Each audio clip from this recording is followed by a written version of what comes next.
सख्खा चुलत भाऊ, त्यानं मधून असे आखाड्याला असे तार कुंपण केलं, ते पत्र लावले होते.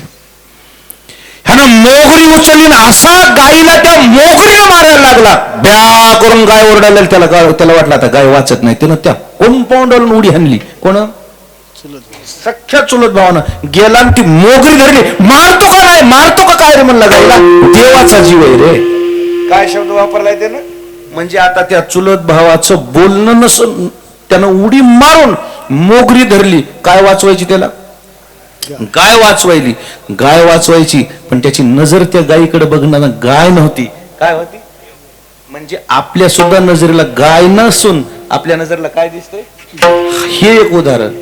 अजून एक जावाचे असे भांडणं झालते, तोंडाकडे बघत नव्हते. कोणी एकाला भीतीचं कांडक घातलं होतं कांडकामधून. असे एक पोरग त्या भीतीच्या कांडक्यावर ट्रक खेळलं. ट्रक जुन्या काळाला मेड इन चायना आमच्याकडे खेळण्याने होतं. आम्ही घरच्या घरीच करायचे ट्रक. 2 काड्याच्या डब्या द्या, मी ट्रक करून देतो. 2 काड्याच्या डब्या दिल्या की त्याचं मी काय करून देतो? ट्रक. त्याच्यामध्ये पुन्हा उलथायचं पण ट्रक करता येते मला. 2 काड्याच्या पेट्या आणल्या, त्याचं एक फावडं काढलं असं, त्याच्यामध्ये असं टाकून त्याला ढकललं की त्याला कॅबिन होती तयार. पुन्हा एक त्याचं फालकं काढायचं आणि फालकं असं मध्ये करायचं आणि पुन्हा तिची कॅबिन खालची ती डब्बी अशी ढकलली की काय झालं? असं त्या पोरान ट्रक केलं. त्याच्या आईनं 2000 रुपयाचा तुपाचा डब्बा. तुम्ही राहू द्याच गड्या दोघंही हा ना, डिस्टर्ब व्हायलंय मला. इतकं काय घड्या करून, हे काय युवाई जावं आहेत का काय? आम्ही गरीब माणसं आहेत. घड्या करू नका, राहू द्या. मग ती घातलेलंच काय बिघड होत. माझ्याकडे बघा, मी काय सांगू लागलो?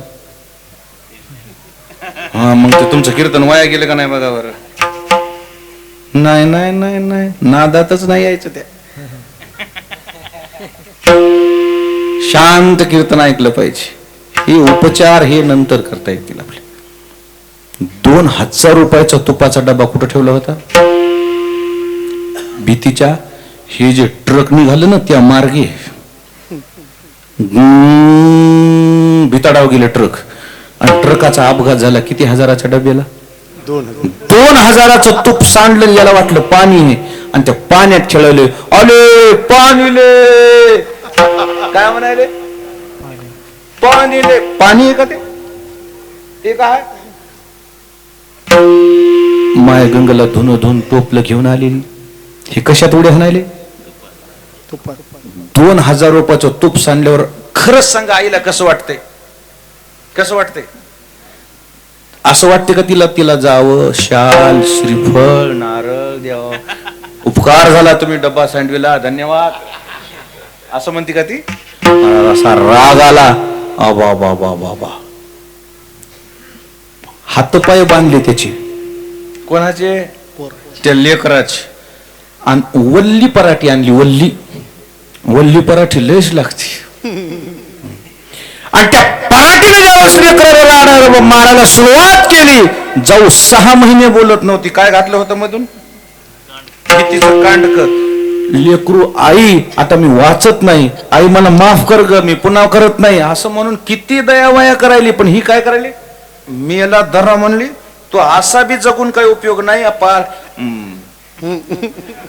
पांढऱ्या पायाच्या मारायला लागली. ती भीतीच्या काटक्यावरून ती जाऊ पलीकडून उडी मारून आली आणि ते लेकरू जिथं पडले त्याच्या अंगावर पडली. मला मार म्हणली, त्याला मारू नको. देवाचा जीव आहे ग, मरण ग, देवाचा जीव आहे. ही जाऊ लेकरू वाचवायला आली का त्याच्यात काय पाहिला तिला? म्हणजे आपल्या नजरेला माणूस दिसत नाही, आपल्या नजरेला जनावरही दिसत नाही, पण आपल्या नजरेमध्ये ते कोण आहे? असा कवा बवा देव दिसतंय की आपल्याला, पण आपल्या हृदयातल्या देवाचे दर्शन कधी होणार आहे? आज आपण पशु पक्षामध्ये, जनावरांमध्ये सगळीकडे देव देव पाहतोय हो, पण सिजनेबल आहे आपला. सिजनेबल कसा देव आहे? देवाचंही दर्शन होते पण सिजनेबल, कधीतरीच देवाचं दर्शन होते. याच्यामध्ये आपल्याला असं सिजनेबल करून चालणार नाही. आज आपल्या परमात्मा विराजमान आहे हृदयामध्ये. त्या परमात्म्याचं आपल्याला दर्शन होणं, याचं नाव मकर संक्रांती साजरी होणं. विठाला विठाला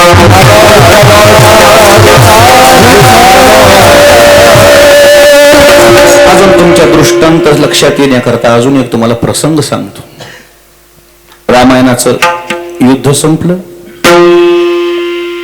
श्रमपरिहार म्हणून सत्कार सोहळा ठेवला. संपूर्ण लोकांचे सत्कार केले. विभीषणाचा केला, सुग्रीवाचा केला, अमुक केला, तमुक केला. मारुतीरायाचा सत्कारच केला नाही प्रभू रामचंद्रानं. मेन सत्कार राहून गेला. मेंढरो ज्यांनी केलेला आहे त्यांचा सत्कारच राहून गेला. सीता आई साहेबाला वाटलं आमच्या मालकाला काहीच कळत नाही. ह्या बसलेल्या मंडपातल्या प्रत्येक बाईला तसं वाटतं. माझ्या नवऱ्याला काही कळत नाही. म्हणती बी बाई. एखाद दोन लेकरं झाली ना जरा धट होती, तवर जरा दबून राहते. एखाद दोन लेकरं झाली ना तुम्ही गपची बसा म्हणते तुम्हाला काय कळत नाही. महाराजा सकट महाराष्ट्रात फिरा नाही तर कुठं बोलला तिकडे आंध्रात जा. हे नियमच आहे. सीताई साहेब देवाची चूक काढायला निघाल्या. वास्तविक पाहता देवाची चूक झालेली नाही. का सत्कार नाही केला मारुतीरायाचा? कशानं सत्कार करू म्हणले मारुती तुझा? ठेवितो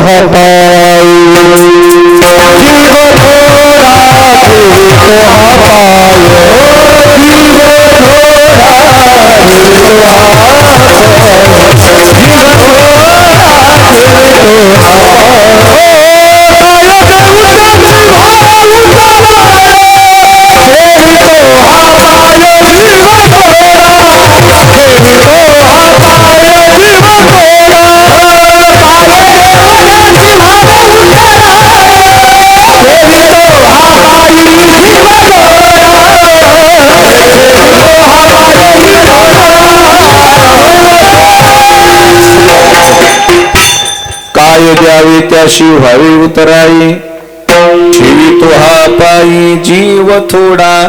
प्रभू रामचंद्र म्हणले मारुतीरायाला काय द्यावं म्हणजे त्यांचे उपकार फिटतील. म्हणून मारुतीरायाला देवानं असं केलं. देवा मारुतीराय मी तुम्हाला हात जोडतो. तुम्हाला देण्यासारखं माझ्याकडे काहीच नाही. तुका म्हणे त्याच्या उपकारासाठी नाही माझ्या गाठी. प्रभू रामचंद्राला असं वाटलं की मारुतीचा उपकार फेडायचा. सत्कार काय करू? काय केलं म्हणजे मारुतीरायाचा उपकार फेटेल? त्यापेक्षा दोन हात जोडलेले बरं आणि नतमस्तक झालेलं बरं. बाकीच्याचे सत्कार केले. कोणाला काय दिलं, कोणाला काय दिलं, कोणाला काय दिलं.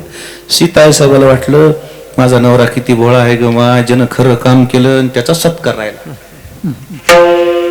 असू जा म्हणली मग आपलं लेकरूच आहे ते काय रुसणार नाही. पण लेकरू जरी असलं आपलं कर्तव्य आहे की माझं खरं जर काम कोण केलं असेल, माझी देवाची भेटच जर कोणी घालून दिली असेल तर ते कोण आहे?